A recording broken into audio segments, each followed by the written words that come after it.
Madame, Monsieur, bonsoir. Bienvenue à ce quatrième épisode de Questions d'actu consacré aux Atlantic Dialogues qui se sont tenus à Marrakech du 14 au 16 décembre. Les Atlantic Dialogues, c'est ce forum organisé par le think tank marocain Policy Center for the New South. Donc la réflexion est menée, approfondie, l'analyse, l'échange sur des sujets d'actualité, d'ordre financier, mais aussi géopolitique, beaucoup, économique et sociétal ou social. Bref, donc tous les sujets qui aujourd'hui animent cette conférence, eh bien, nous font aujourd'hui réfléchir aussi à ce qui s'est passé pendant cette année 2023, comment interpréter les événements majeurs qui ont marqué cette année 2023 sur tous les aspects et aussi comment prospecter ce qui pourrait arriver. Et c'est un peu là aussi le rôle des think tanks, c'est d'essayer de prospecter, d'analyser ce qui risque de se passer plus tard. Et justement, j'ai avec moi, et pour lui poser ces questions-là, le président exécutif du Policy Center for the New South, Karim Lainaoui. Bonsoir et merci de répondre à nos questions. Bonsoir, déjà très heureux. 12e édition. Nous pouvons parler des dialogues atlantiques, des Atlantic Dialogues qui ont atteint une certaine maturité, une 12e édition aussi, sous le signe de l'élargissement. Peut-être un bilan, Karim Lainaoui. Oui, on n'a pas encore tout à fait fini. Il reste quelques sessions, mais d'ores et déjà, je crois que ce qui émerge, et c'est assez en ligne avec l'année 2023 et l'esprit du temps, si vous voulez, qu'on perçoit tous, il y a une demande de changement, une demande d'un autre consensus de la part de ce que nous appelons le Nouveau Sud, mais de manière générale d'un certain nombre de pays, qui peuvent être parfois aussi des pays avancés. On peut penser aux pays du sud de l'Europe et de leur place dans l'Union européenne même, par exemple.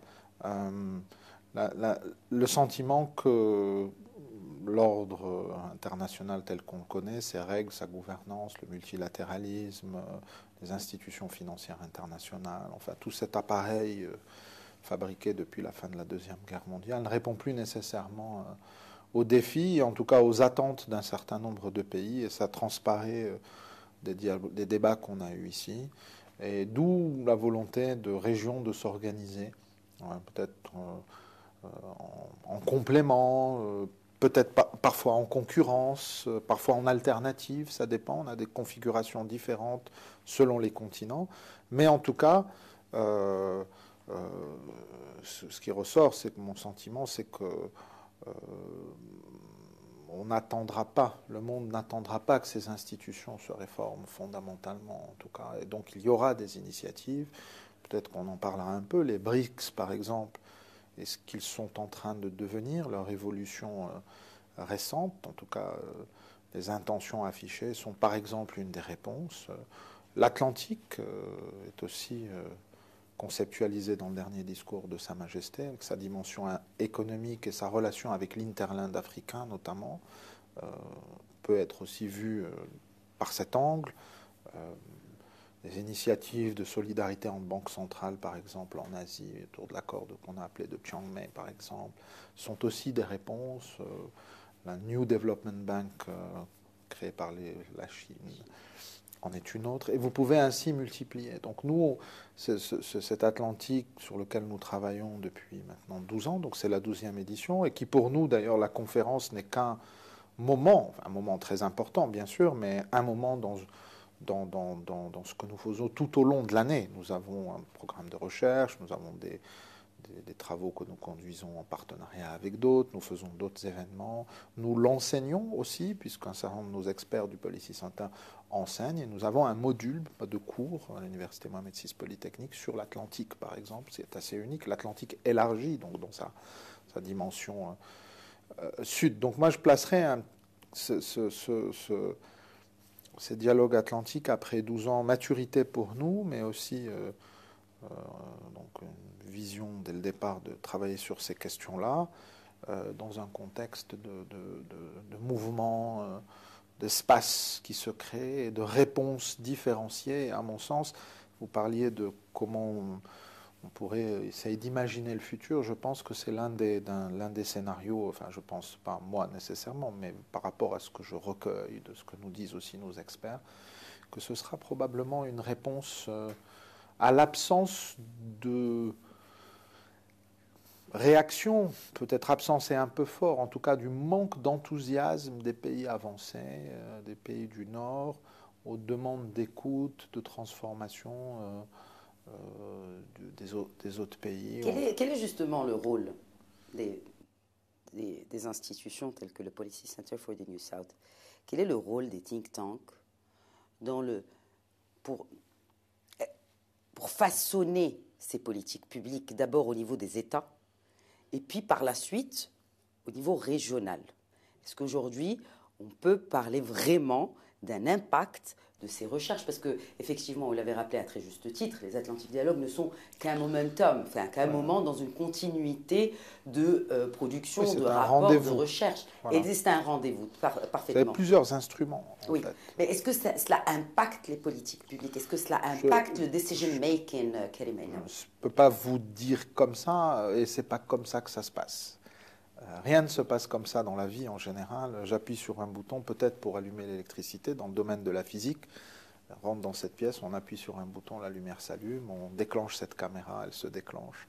Mais après, il faut des conducteurs, il faut des fils. Oui, mais ça marche, c'est un côté mécanistique. Les politiques publiques ne sont pas mécanistiques. Les politiques publiques ont affaire avec les comportements humains, les individus, des équilibres,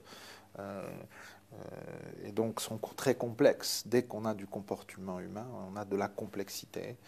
Et quand on a de la complexité, il faut s'organiser pour essayer de la comprendre d'abord. Et donc ça, c'est beaucoup d'efforts. Donc un de notre rôle, c'est de contribuer avec d'autres institutions d'une autre nature, les universités, mais aussi les départements des différents ministères, les organisations internationales, enfin, un tas d'institutions qui essaient déjà de comprendre ce qui se passe. Et qui sont représentées. Est-ce que vous comprenez, ici, vous, ce qui se passe dans le monde aujourd'hui? Mais c'est pour cela que nous sommes ici. Mais moi non plus, c'est pour écouter justement les experts et leur analyse. Ils ne comprennent pas non plus beaucoup, ils comprennent un petit peu, chacun comprend un petit peu, et malgré tout, tous ensemble, on arrive à peine à commencer à comprendre.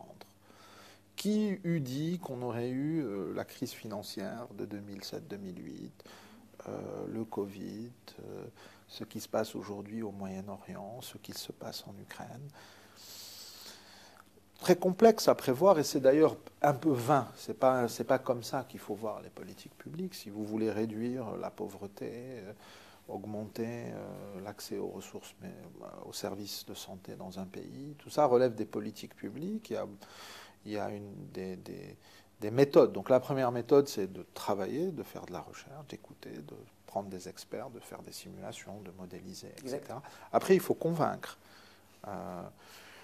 Il faut convaincre. Le marché des idées, c'est aussi un marché. Donc certains se saisissent des idées, et le plus grand honneur qu'on peut faire aux idées, c'est quand vous êtes copié, en fait. Donc vous mettez des choses sur ce marché, elles sont récupérées, enfin, vous voyez, les gens se les approprient, c'est la meilleure des choses quand ça devient leur idée. Donc il y a un certain nombre de... Vous voyez, donc, se retrouver ici dans une communauté telle que les Atlantic Dialogue, où on a 80 nationalités, des experts venant de multiples domaines. Donc vous voyez, ces idées se créent, on confronte, mais là peut-être il a un bon angle, et on comprend les autres, parce qu'il y a beaucoup de choses qui doivent se faire avec les autres. Donc quand vous voulez faire une politique publique, qu'elle soit domestique ou externe, il faut comprendre l'autre. Pour le comprendre, il faut l'écouter d'abord, n'est-ce pas? Et donc il faut connaître ses positions, il faut se mettre à sa place. Comprendre les autres, c'est se mettre aussi à leur place. Donc ce processus-là est très complexe, il est assez intangible. Donc c'est pour ça que je ne peux pas répondre à votre question de manière tout à fait automatique, mais ce que je peux vous dire, c'est que c'est comme ça que ça marche depuis la nuit des temps. On discute entre nations, dans un pays. Pourquoi on a des parlements, des institutions internationales, des institutions nationales? C'est comme ça qu'on fabrique. La fabrique de la prise de décision, ce n'est pas quelque chose de très linéaire. Les think tanks apportent une modeste contribution. Leur grande force, c'est qu'ils sont détachés de la prise de décision, et donc ils ont le temps de travailler un petit peu plus sur le long terme, de préparer les choses, le temps de parler avec d'autres, et ils ont une expertise dans un certain nombre de domaines. Et ça, c'est un peu leur contribution, si vous voulez. Donc ce qu'on fait ici, c'est des réseaux, c'est de la compréhension, c'est aussi vous faire écouter par les autres. Donc j'aime pas le mot d'influence parce qu'il est un peu connoté. J'ai évité, comme oui, vous avez dû le remarquer, c'est un mot réducteur. Mais se faire comprendre par les autres pour qu'ils écoutent votre point de vue, qu'ils le comprennent. Est-ce que le point de vue du Sud est écouté? Au bout de 3 jours de débat, il est partiellement écouté. On a l'impression. On a l'impression, quand on parle des institutions financières, on parle de la réforme du FMI, de la Banque mondiale, ici même à Marrakech, il y a 3 mois. Cela a été discuté, on a fait des promesses. Bon, au bout de 3 mois, c'est vrai qu'on ne voit pas de résultats. Mais est-ce que la voix du Sud aujourd'hui est écoutée? Est-ce que la voix du Sud, dans sa globalité, mais tout particulièrement la voix de cette Afrique, Karim Menaoui? Partiellement. Un peu quand même. Il s'est passé des choses. À Marrakech, il y a eu des décisions qui ont été prises. On a eu, par exemple, sans entrer dans les technicités, disons le fonds, l'instrument qui permet au Fonds monétaire de prêter aux pays les plus pauvres très concessionnellement ou sous forme de dons a été alimenté de plus de 3 milliards de dollars.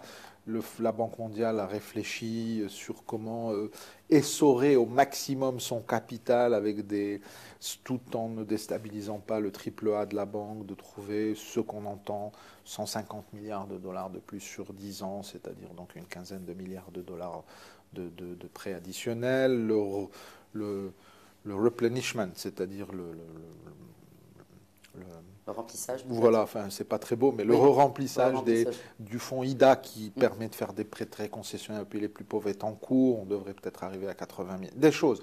Mais des choses qui restent à la marge par rapport à l'échelle des ambitions et à l'échelle des réponses attendues, notamment pour 2 choses. Le développement de l'Afrique, répondre aux besoins d'urbanisation, d'infrastructures qui sont très importants. On parle de trillions, non pas de billions. Et aussi, bien sûr, tout ce qui nous attend en termes de transformation pour le climat, donc de verdir nos économies, ce qu'on appelle l'adaptation et mitigation, donc l'atténuation. Tout ça demande des financements qui ne sont pas à la hauteur de ce qui est proposé. C'est ce que je vous disais tout à l'heure. À un moment donné, tous ces pays vont se décourager de demander des réformes à ces institutions et vont créer des alternatives. Vous y croyez à ces alternatives? Est-ce que vous pensez que, par exemple, au niveau africain, comme vous avez parlé de cette banque chinoise de développement, est-ce qu'on peut parler d'une... Bon, cela dit, il y a déjà une banque africaine de développement. Une banque africaine qu'il faudrait muscler, faire grossir, etc., qui a les mêmes types d'enjeux d'ailleurs, puisque les actionnaires, il y a aussi des pays avancés qui en sont actionnaires, mais il y aura des initiatives qui viendront aujourd'hui, les puissances moyennes, émergentes, moyennes en devenir, on va dire, du Golfe, etc., Turquie, Maroc, commencent à avoir des instruments, des économies suffisamment solides pour entrer dans des mécanismes de ce type. Donc, à mon sens, oui, ça arrivera. Ça ne veut pas dire ces institutions cesseront d'exister. Elles sont là, mais elles ne seront plus aussi pertinentes, elles ne seront plus aussi décisives. Ça ne se passera pas du jour au lendemain, mais à mon sens, à un moment donné, on atteindra une jonction critique et on n'en est pas loin de ce que j'entends, de ce qu'on comprend. Que beaucoup de pays sont en train d'internaliser ça dans leur politique intérieure, extérieure. Ce qui est un peu dommage avec des mécanismes de cette nature, c'est que par définition, coopérer est plus optimal que de le faire soi-même, parce que vaut mieux mettre des fonds dans la coopérative et être solidaire. D'ailleurs, la Banque mondiale a très bien marché depuis 80 ans avec un capital de l'ordre de 22 milliards de dollars déboursés. On a pu faire des prêts de l'ordre de 900 milliards. Donc c'est un mécanisme efficace qui fonctionne. Aujourd'hui, elle est un petit peu pris en otage par la rivalité sino-américaine et vous voulez, le droit de veto des Américains sur cette institution. Ils ne souhaitent pas non plus que la Chine prenne trop d'importance. Ça prendra du temps à se régler. Dans le futur proche, je ne pense pas, rien n'indique que ça le sera, d'où les alternatives dont je parle. Mais c'est aussi au Sud de s'organiser. Vous ne pouvez pas toujours prétendre demander, etc. À un moment, il faut qu'on ait ce qu'on appelle du skin in the game, c'est-à-dire qu'on prenne des risques aussi, nous, au niveau du Sud. Je dirais le New South, qui est South plus pas idéologique, mais engagé dans le monde avec des valeurs. Un pays comme le Maroc le représente bien, raisonnable, prédictible, stable, en confiance. Est-ce que vous pensez que cette année 2023, finalement, c'est un peu la renaissance de ce Sud, global? Je ne dirais pas ça. Je pense que il n'y a pas de choses soudaines qu'il se passe, mais il y a des tendances, et à un moment donné, ces tendances deviennent... on ne peut pas retourner à quelque chose d'ex-ante, c'est-à-dire ces tendances deviennent quelque part définitives. Il y a des changements structurels importants, c'est des jonctions critiques à un carrefour. Vous avez deux routes, vous décidez d'aller à droite ou à gauche, mais vous ne pouvez pas retourner en arrière, en fait. Et on approche de ces jonctions critiques, me semble-t-il. On n'y est peut-être pas encore. Ce qui me tente à dire sur la base de ce qu'on a entendu à Marrakech il y a quelques mois, ce qu'on entend ici, ce que nous on voit avec nos partenaires, etc., c'est qu'on s'en approche parce qu'il n'y a pas de volonté extrêmement forte de répondre pour toutes les raisons qu'on a dites et beaucoup d'autres, en particulier sur le financement du développement, de manière massive, on va dire. Il y a la question aussi d'attirer les flux de capitaux privés, parce que tout ça ne se pourra pas se faire simplement par des financements publics ou multilatéraux. Mais c'est une région qui est très en proie aux risques multiples. Il y a des risques qui planent un peu comme l'épée de Damoclès sur la tête des investisseurs et de ces capitaux privés. Oui, mais ça se gère, et qui fait que même les capitaux privés africains ne restent pas en Afrique. En partie, dans certains pays, c'est le cas. Vous avez raison. Oui, les flux nets aujourd'hui, les flux nets de capitaux sont négatifs. En fait, l'Afrique exporte en termes nets du capital. C'est un sujet, ça renvoie aussi aux réformes internes dans des pays. Donc il y a aussi, il faut faire un peu, pour parler un peu de manière caricaturale, faire le ménage chez soi, faire des bonnes politiques. Donc il y a bien sûr ce côté-là. Il ne suffit pas d'être de manière incantatoire idéologiquement contre l'Occident, contre le multilatéralisme, etc. Mais je crois que nous, l'Afrique... Il y a ce paternalisme aussi de l'Occident qui fait que ça crée des réactions un peu allergiques. Oui, il y a aussi... Alors, donc pour finir sur l'idée, en Afrique, on n'a pas beaucoup de ce Sud global, disons, idéologique. Il est représenté par d'autres pays, en particulier un peu les BRICS sont un peu sur cette voie. Ça ne correspond pas à la posture d'un pays comme le Maroc et de la plupart des pays africains.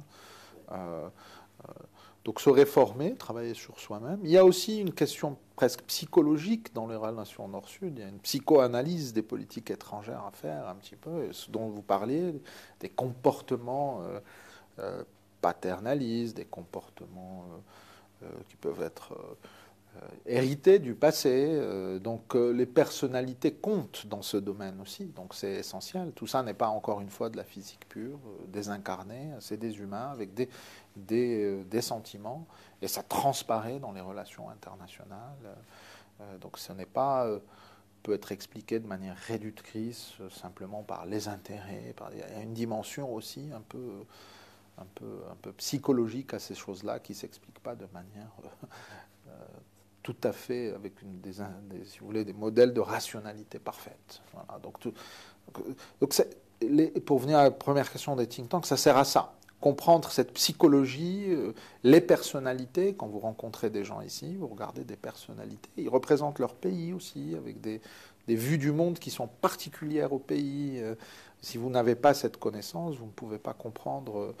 Vous pouvez lire des livres d'histoire, mais il faut aussi voir des individus en chair et en os, et qui souvent peuvent représenter leur pays. Donc c'est très granulaire, très précis, mais c'est tout à fait vrai. Ces comportements existent et il faudra les transformer, mais ça demande du temps parce que c'est ancré dans les têtes, dans les cartes mentales des individus, et ça fait partie de cette espèce peut-être d'aggiornamento ou qu'on demande un petit peu, qu'on sent, dont il y a un besoin au niveau international, et comme ce Sud dont on parle est en émergence, et d'autres peuvent avoir le sentiment d'être en déclin. Même psychologiquement, c'est plus facile d'être en émergence, même si vous commencez de plus bas, et d'être en déclin, même si vous êtes beaucoup plus haut.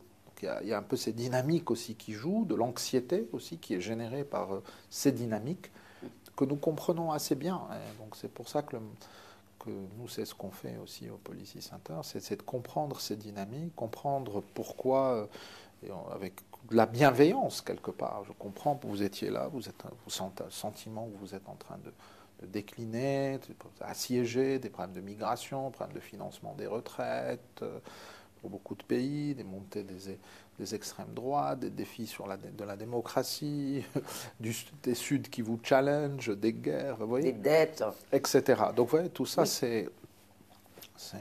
C'est extrêmement complexe et ça demande de l'attention pour bien en tirer des leçons et en tirer des recommandations de politique publique qui après sont disponibles. Qui sont disponibles et puis qui peuvent être aussi impactés, puisqu'on parle un peu de cette perspective de 2023. Outre le côté humaniste, il y a quand même le côté financier qui compte beaucoup. Oui, bien sûr. C'est pas vous qui allez me contredire compte tenu de votre background.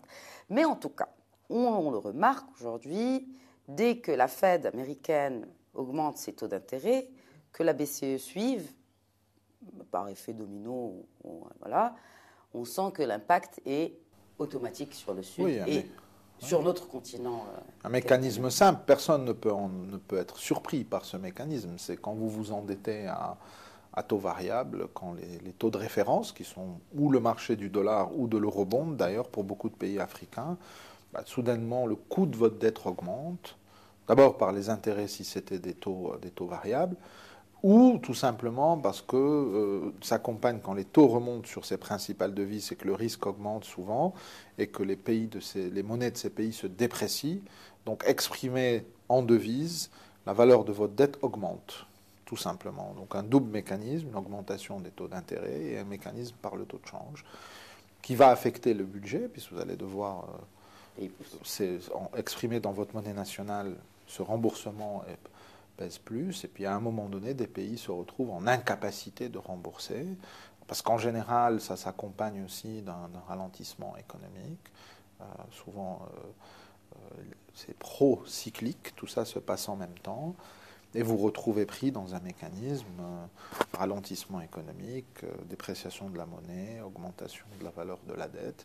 Et donc, on a un certain nombre de pays, on a parlé de la Zambie, du Ghana, en particulier, on a beaucoup parlé parce qu'ils sont très endettés vis-à-vis de la Chine et qu'il n'y a pas de mécanisme de résolution, à l'instar du Club de Paris, bien que des discussions sont en cours et qu'il y a une coopération entre le Club de Paris et de la Chine et qu'il y a un certain nombre d'accords, que la Zambie a été donnée comme un exemple d'accord, mais plus récemment, tout ça n'est pas tout à fait ficelé. Il y a un cadre commun, appelé Common Framework par le G20, qui ne fonctionne pas très très bien.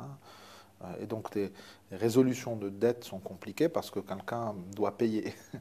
Et en général, les institutions multilatérales ont un rang de créditeur préféré et ne paient pas, n'absorbent pas les pertes. Et c'est souvent les pays qui viennent compenser, les pays avancés, qui viennent compenser pour les pays endettés cette partie auprès des institutions multilatérales, ce que refuse la Chine.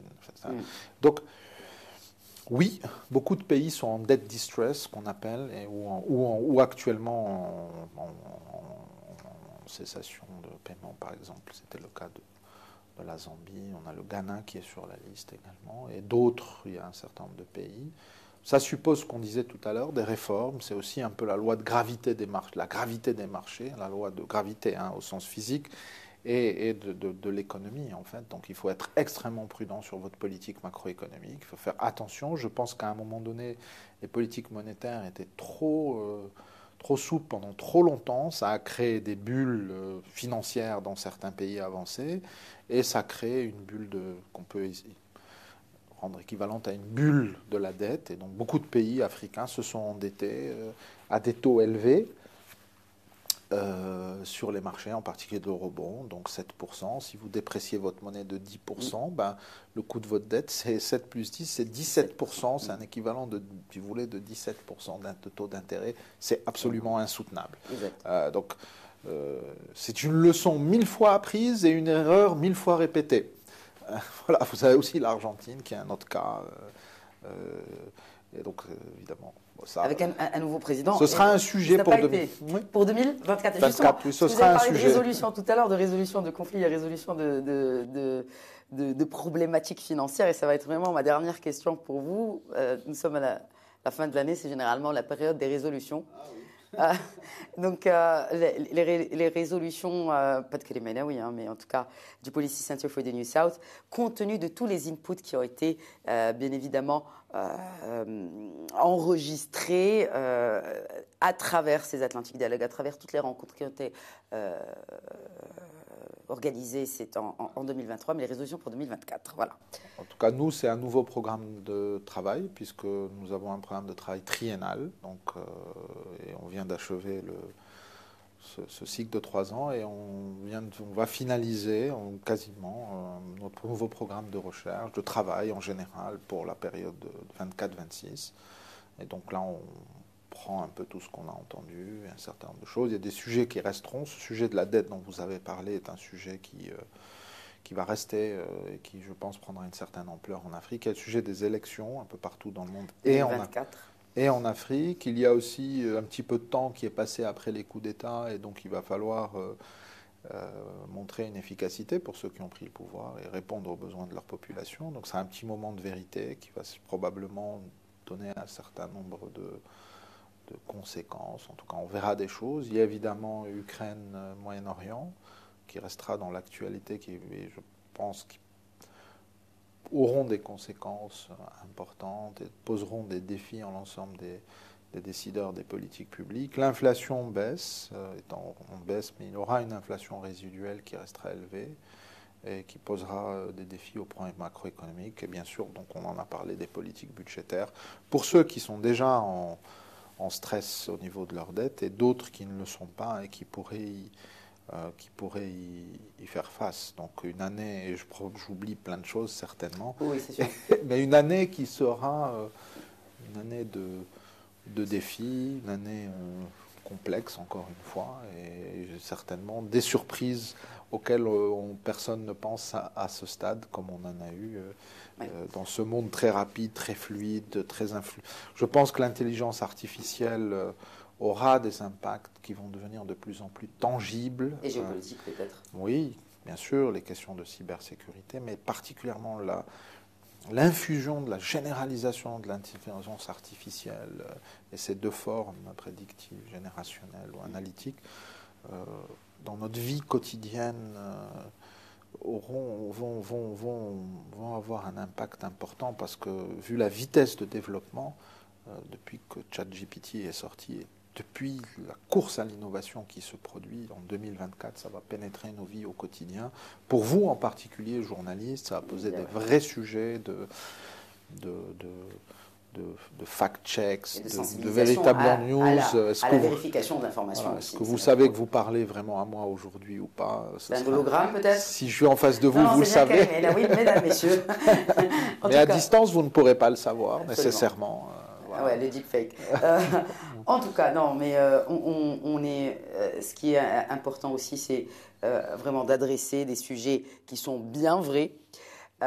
Et de manière très réaliste, et c'est un peu ce qu'on a suivi ces 3 jours donc pendant ces Atlantic Dialogues. Merci beaucoup, Kélémenaoui. C'est un plaisir encore renouvelé d'échanger avec vous et surtout de nous projeter un peu dans cette année 2024 qui s'annonce chargée. Merci à vous et merci à Média TV.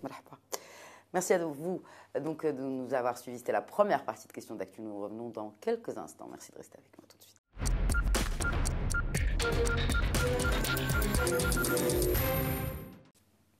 Bienvenue à vous si vous nous rejoignez. Bienvenue à cet épisode de Questions d'Actu que nous consacrons à la rétrospective de cette année 2023. Et pour ce faire, nous avons profité de notre présence à Marrakech lors des Atlantic Dialogues qui se sont donc tenus du 14 au 16 décembre. Eh bien, nous avons profité de notre présence pour rencontrer des experts, des intervenants de renom, pour leur poser des questions relatives justement à cette année 2023 sous toutes ses formes, comme on l'a suivi en première partie de cette émission. En seconde partie, nous allons nous focaliser sur des points essentiels qui sont relatifs à cette géopolitique internationale via la politique nationale des États à travers notamment deux concepts clés, l'état de droit et la gouvernance. Et j'ai l'immense plaisir aujourd'hui d'avoir avec moi sur ce plateau un expert en la matière puisqu'il est aussi directeur gouvernance et construction de l'État aux Nations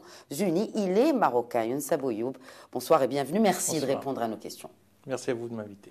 Alors, si on devait résumer 2023 en quelques mots, en termes, dans votre spécialité ou en termes de relations internationales, comment la résumeriez-vous pour le monde et pour notre région?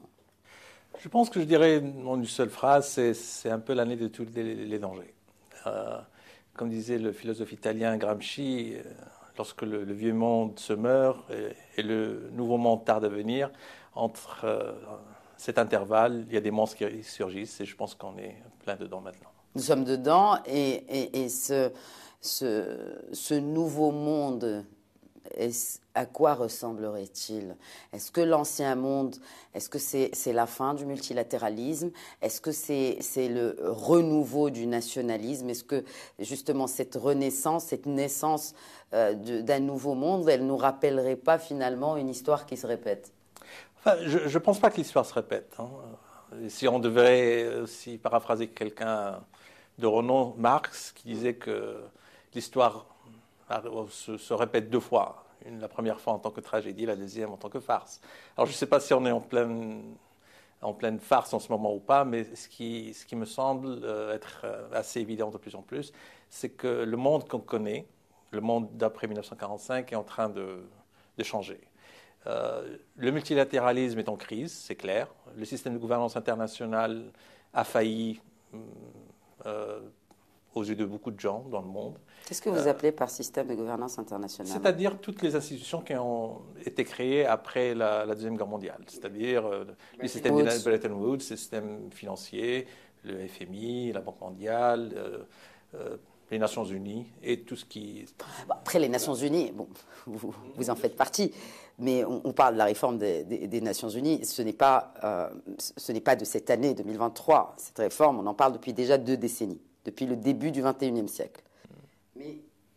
Mais justement, c'est parce que cette réforme a tardé à donner des résultats qu'on arrive à un point où on est passé d'un monde bipolaire après 1945 à un monde unipolaire après 1989, dans un monde aujourd'hui où malheureusement, les monstres dont je parlais tout à l'heure surgissent parce qu'on passe de plus en plus d'un thème ou d'un monde qui aurait dû être régulé et géré par la force du droit au droit de la force. Et donc, le multilatéralisme est en crise, certes.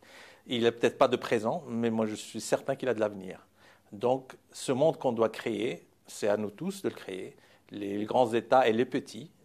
Un monde, j'espère, qui donnera une voix à chacun, et une voix qui sera entendue et qu'on respectera.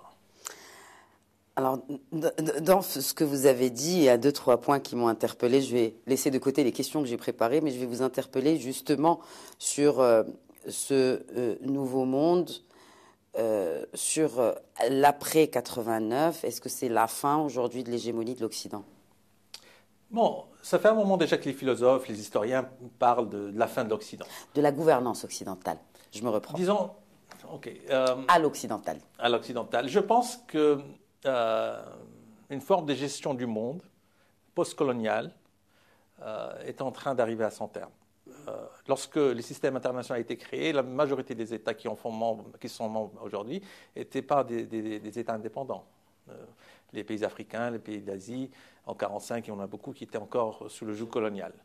Aujourd'hui, après des décennies, ils estiment qu'il est temps qu'on les entende, qu'ils ont voix au chapitre sur le plan politique, sur le plan de la gestion du monde en commun et sur les questions de développement. Malheureusement, ce système les a beaucoup desservis et a servi, disons, les puissants de ce monde.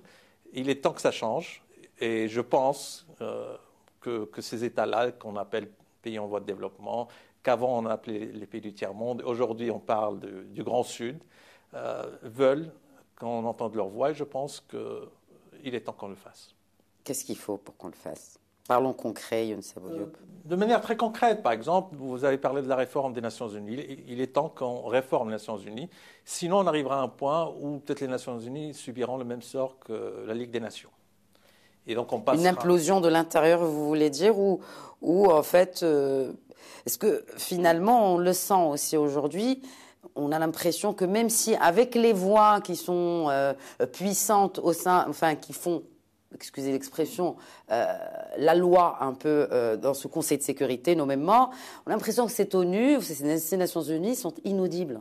Si la voix même des Nations Unies aujourd'hui est inaudible.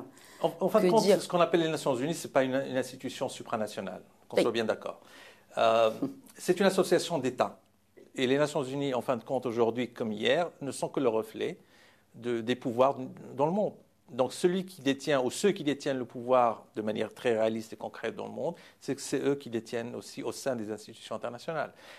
Prenons l'exemple du Conseil de sécurité. 5 États membres permanents, un droit de veto, et 10 qui sont de manière, disons, temporaire, tous les 2 ans élus.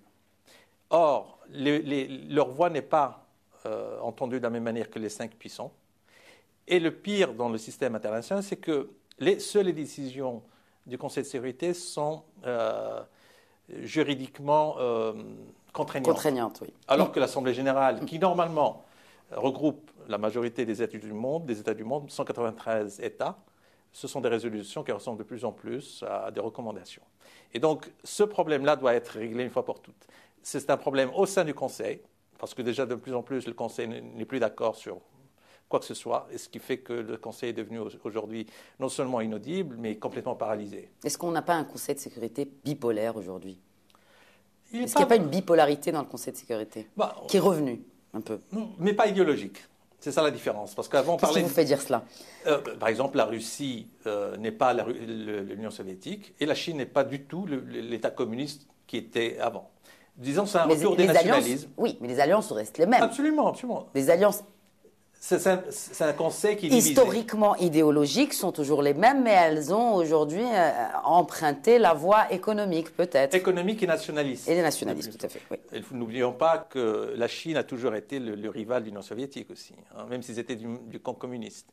Aujourd'hui, le seul État qui reste, disons, communiste, même si on peut appeler ça d'une autre manière un capitalisme d'État, qui est la Chine, ça reste quand même qu'il y a de nouvelles alliances, Russie-Chine contre France, Royaume-Uni et les États-Unis. Et donc ce monde-là est en train d'imploser et il y a de la concurrence entre ces deux groupes. On voit par exemple le groupe des BRICS qui est en train de se créer avec tous les problèmes qu'il y a dedans.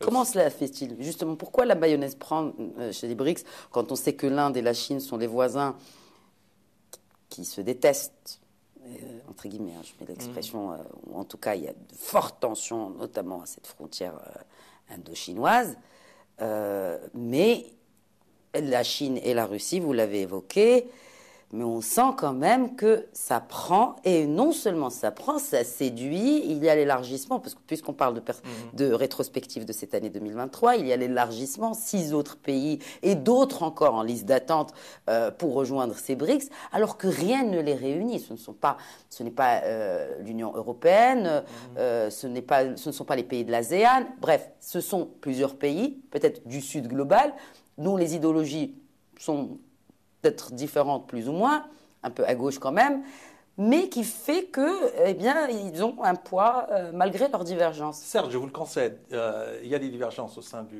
de ce corps qui est en train de se façonner, les BRICS. Mais ils sont d'accord sur une chose, c'est ce qu'ils ne veulent pas.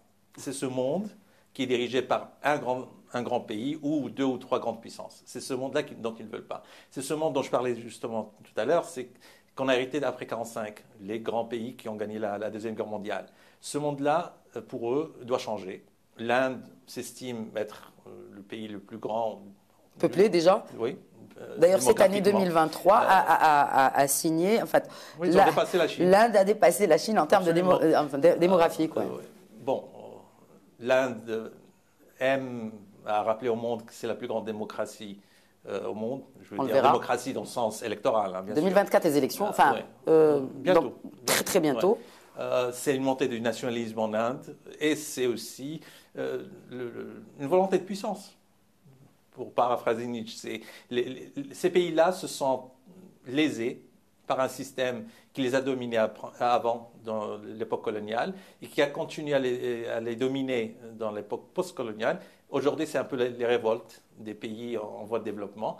Et les grands puissants dans ce bloc qu'on appelle les pays en voie de développement ou le Sud global veulent leur place dans les forums ou les forats les plus importants du monde, dans les Nations Unies.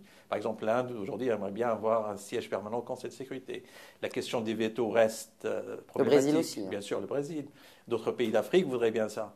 Et vous avez parlé des réformes du Conseil. Il y a eu des tentatives de réforme depuis des décennies. Il y a eu des propositions, par exemple, que les groupes régionaux nomment un État qui les représente. Mais le problème, par exemple, c'est que les 5 pays, ce qu'on appelle les P5, refusent d'octroyer le droit de veto à quiconque qui viendrait s'ajouter à cette table-là.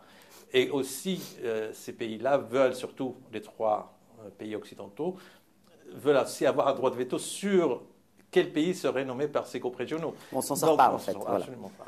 Oui, non, on ne s'en sort pas, mais en même temps, on sent aussi que cette voix de l'Afrique, elle a changé, elle veut être entendue. Elle n'est pas unifiée. Oui. Et est-ce qu'on la prend au sérieux, malgré les discours de dire effectivement, on a un Occident qui commence à parler aujourd'hui du Grand Sud, qu'il nous faut une relation d'égal à égal, etc., ce jargon diplomatique. Mais en même temps, et on le voit dans les forums internationaux, on reproche à cette même Afrique de ne pas bien gérer sa démocratie. Et puis on a aussi cette manière de dire que la succession de coups d'État en est la preuve.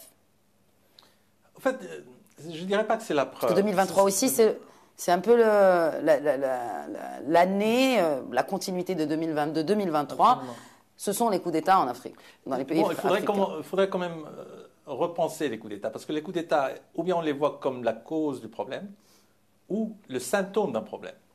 Parce qu'il y a eu des coups d'État, on a discuté de ça hier d'ailleurs dans les débats au sein de l'Atlantic Dialogue, c'est que finalement ces coups d'État, c'est un peu le reflet du populisme qui monte en Europe ou dans l'Occident. Si dans les pays occidentaux, les électeurs choisissent des partis politiques, des leaders populistes parce qu'ils ne croient plus en système de gouvernance démocratique, l'État qui devrait les représenter, en Afrique et dans d'autres pays, ils se rendent compte que cette démocratie qu'on leur a imposée, qui malheureusement se résume uniquement à un processus électoral, sans les droits politiques réels, sans les droits socio-économiques réels, alors ils se rendent compte que finalement, cet État démocratique les a desservis. C'est pour cela qu'aujourd'hui, par exemple, on voit que les leaders ces putschistes sont applaudis dans les rues de Bamako. Mais la révolte ne vient pas de la rue, elle vient un peu de l'armée. Et la rue, aujourd'hui, ce qui est différent... Après les révoltes dans les rues. Hein. Exact. Mais ce qui est différent aujourd'hui, c'est effectivement qu'il y a un soutien de la population de pays comme le Mali, le Burkina Faso. Il y a un soutien justement à cette révolte militaire, à ces coups d'État militaires. Et il y a aussi un rejet de l'occidental.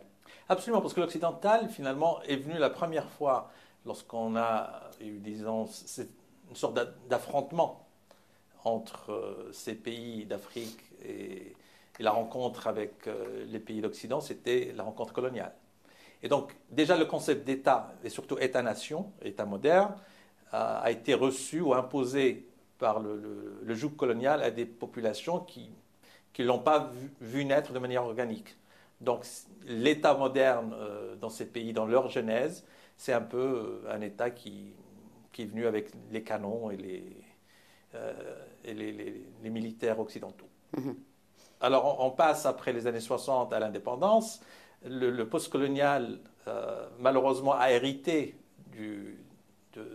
des problèmes de l'État colonial, n'a pas su gérer la transition. Et on arrive à un moment après 89 où il y a presque dans tous les pays d'Afrique des élections, mais des élections en fait qui n'aboutissent à rien parce que finalement les gros problèmes restent les mêmes. Ce sont des pays riches en ressources naturelles mais ça ne se traduit pas en développement humain réel. Et ça peut se traduire en guerre, comme c'est le cas au Soudan aujourd'hui. Absolument.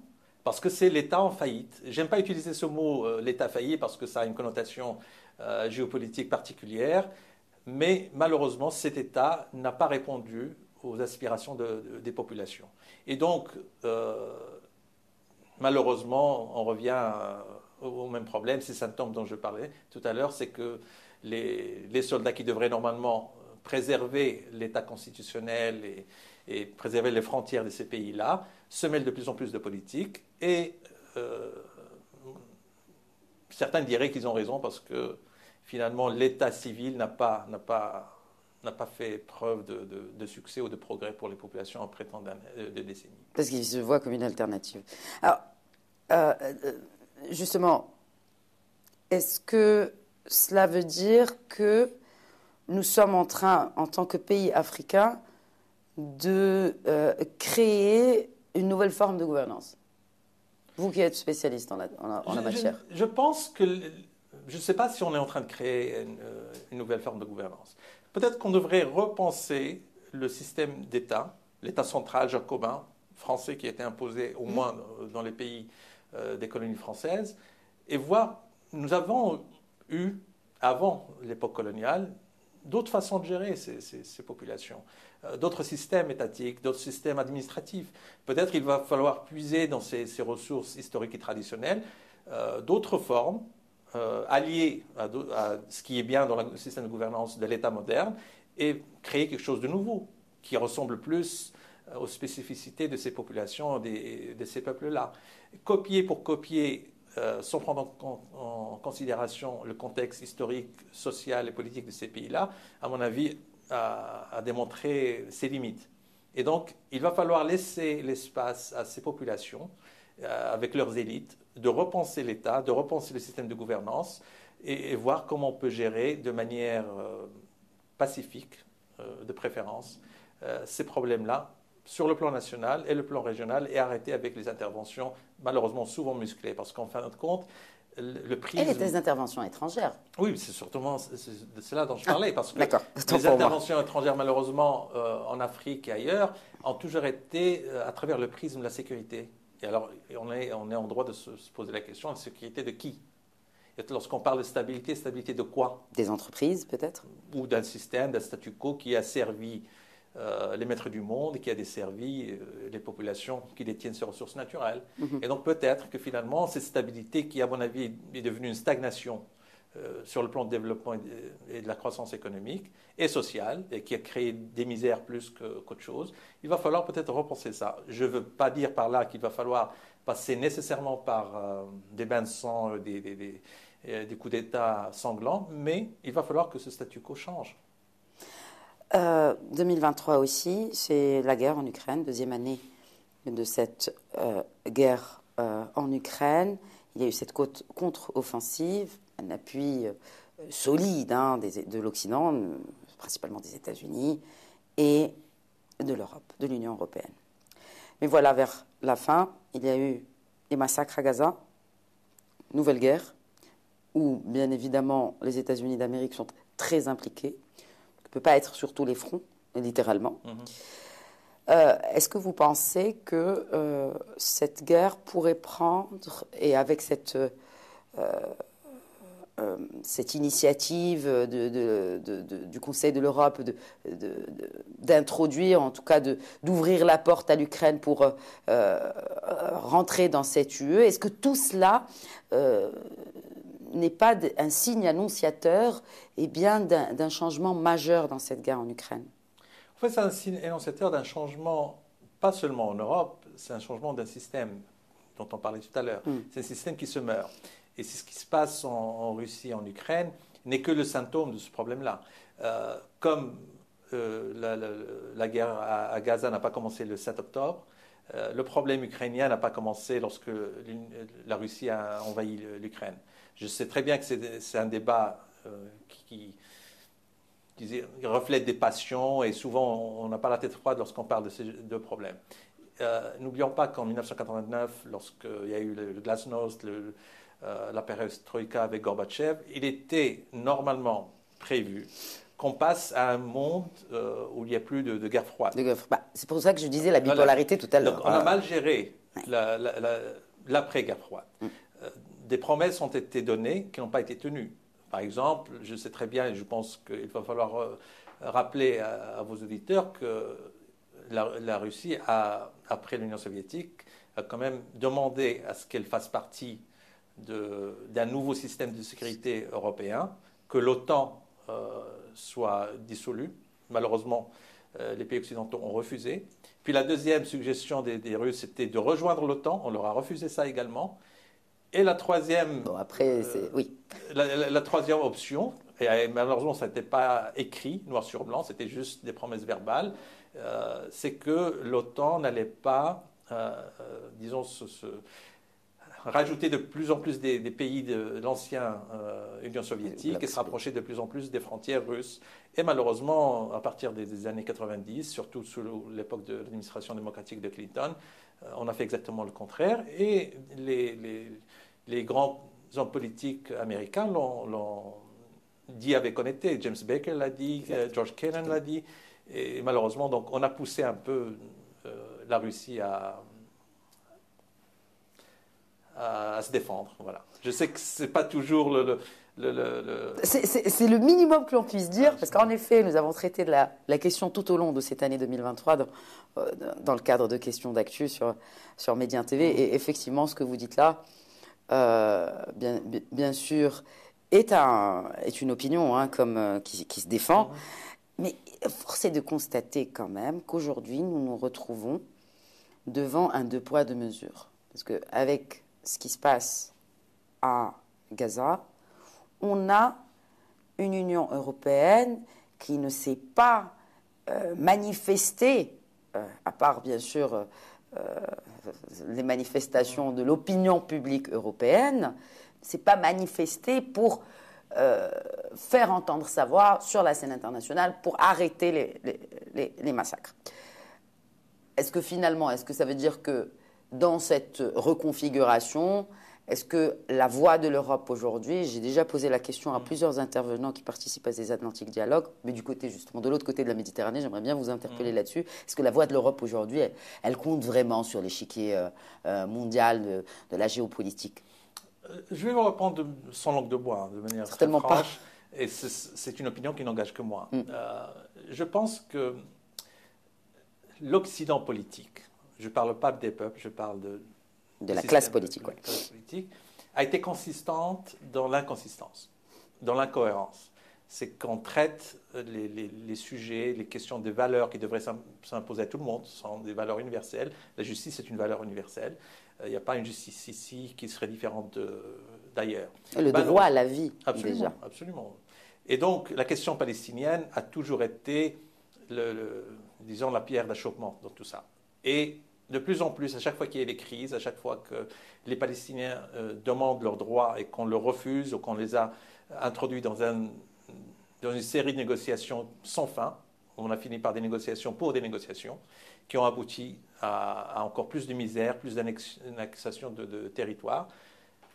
Force de constater que les Palestiniens sont arrivés à un point où ils n'ont plus rien à perdre. L'écrivain américain James Baldwin avait dit que la pire des choses qu'une société puisse créer, c'est un homme qui n'a plus rien à perdre. Bon, comment vous dire? Sur cette note très optimiste pour demain et pour 2024, cette entrevue touche à sa fin. En tout cas, j'ai pris beaucoup de plaisir à échanger avec vous, Younous Abou-Ayoub.